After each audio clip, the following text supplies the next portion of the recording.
Whispers of the Chain. This is a story by Ivie.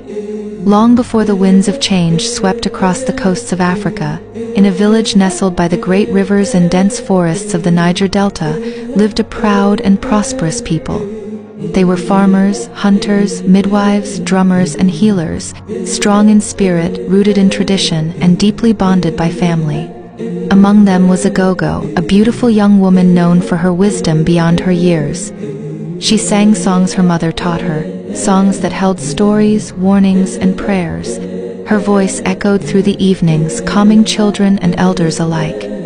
She was engaged to Aghogho, a quiet but brilliant carver who etched history into wood, symbols that told the story of their people.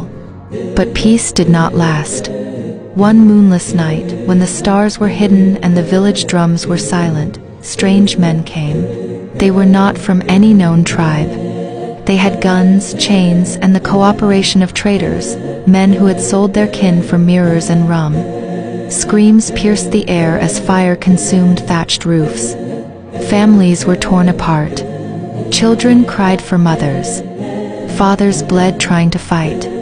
Aghogho was dragged by the hair, her wrists bound in iron. She saw Aghogho being beaten as he tried to shield a group of children.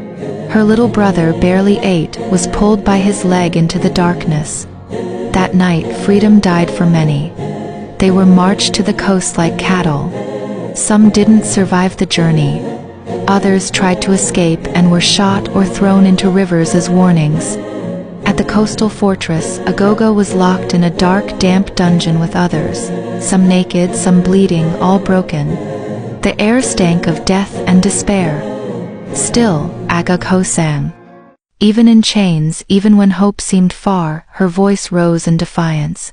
She sang for her mother, for the river, for the gods, for those who had no more tears. From there they were packed into ships. Hundreds crammed into wooden bellies made for trade, not life. The journey across the ocean was worse than death. Disease, hunger, screams, silence. Aghogho survived.